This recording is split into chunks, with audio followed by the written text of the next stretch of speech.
बिस्मिल्लाहिर्रहमानिर्रहीम। अच्छा शाहिद भाई, एक और सवाल है कि सूरतुल फातिहा का दम क्यों किया जाता है? देखिए, बड़ा प्यारा सवाल है और मेरे ख़्याल में मैं ये समझता हूँ राबिया कि सूरह फातिहा का दम घर में हर बंदे को आना चाहिए। ये ऐसे ही है जैसे फ़र्स्ट एड है।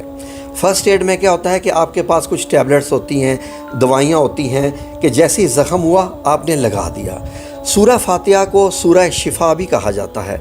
सूरह शिफा, वाकई इसको सूरह शिफा इसलिए कहा जाता है कि जब किसी को कोई तकलीफ़ हो जाए, हत्ता कि सांप भी काट ले, हत्ता कि आपको बिच्छू काट ले, कोई मर्ज़ हो जाए, मतलब फ़ॉर एग्ज़ाम्पल कुछ ऐसे मर्ज़ भी होते हैं, किसी को जिन्नात का आ जाना, जादू का बंदे के ऊपर आ जाना, बंदे का दिमाग ना काम करना, या अचानक ब्लड प्रेशर शुरू कर जाना, या अचानक बंदे में इतना गुस्सा आ जाना कि वो शिज़ोफ्रेनिया का जो मरीज़ हो के वो किसी को मारना शुरू कर दे। तो सूरह फातिहा ऐसे ही है जैसे इमीडिएट इंजेक्शन लग जाए या ड्रिप लग जाए। ये मेरे रब करीम का एहसान है कि उसने इस सूरत को जो है वो सूरह शिफा भी बनाया है और अर्श के ख़जानों में से है। सूरह फातिहा का यकीन कीजिए कि मैं भी आपको तरीका बताता हूँ कि इसको दम कैसे करते हैं। मेरा ख्याल है मैं बच्चे को इधर बुला लूँ ताकि आप बाकायदा दम करके बता दीजिए। जी बिल्कुल ठीक है।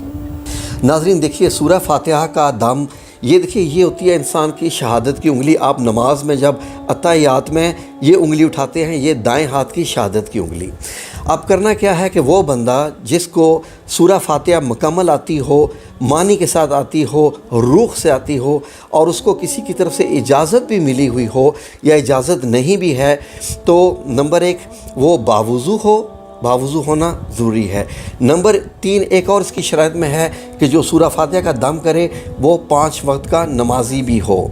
ये चीज़ें होना ज़रूरी है, ये शराइत हैं। तो दम करते वक्त आपने करना क्या होता है कि शहादत की उंगली मरीज़ के ये जगह पर जहाँ पर मरीज़ ने जब सजदा करते वक्त माथा लगाना होता है ज़मीन पे, वो ये जगह होती है पेशानी। अल्लाह रब्बुल इज़्ज़त ने यही फरमाया कि हम पेशानी से पकड़ेंगे गुनाहगारों को। ये पेशानी ही होती है जब हम ज़मीन से छूते हैं तो हम अपने आप को अल्लाह रब्बुल इज़्ज़त के कदमों में रख देते हैं।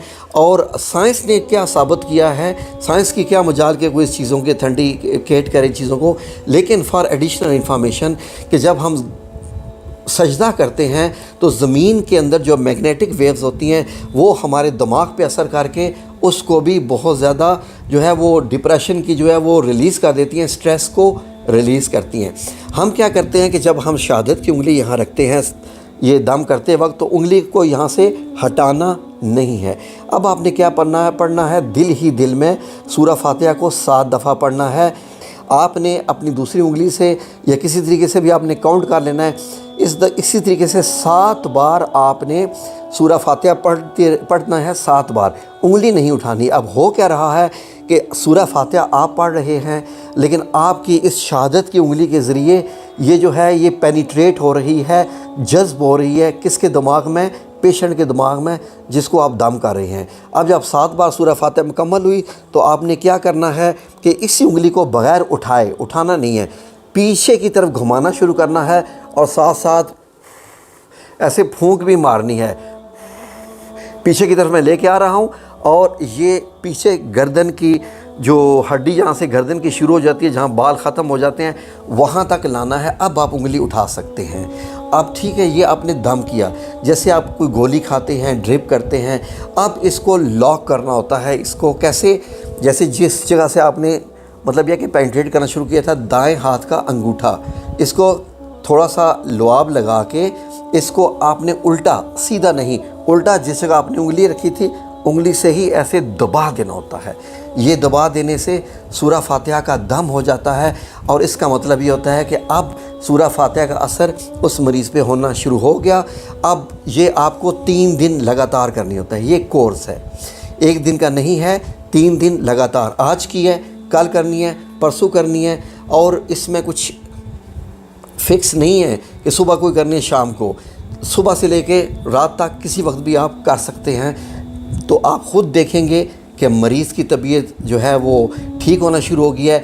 आप मरीज़ से भी पूछ सकते हैं कि वो किस कदर पीसफुल महसूस करेगा। हमने ख़ुद देखा है कि जन्नात ज़दा लोगों को वो चीख रहे थे, चिल्ला रहे थे, शोर मचा रहे होते हैं, उछल रहे होते हैं, कूद रहे होते हैं। जैसे ही 7 दफ़ा सूरह फातिहा मुकम्मल होती है, उनको ऐसे लगता है कि जैसे बेहोशी का या नींद का इंजेक्शन लगा दिया गया है, इतना एकदम जो है वो पीसफुल महसूस करते हैं।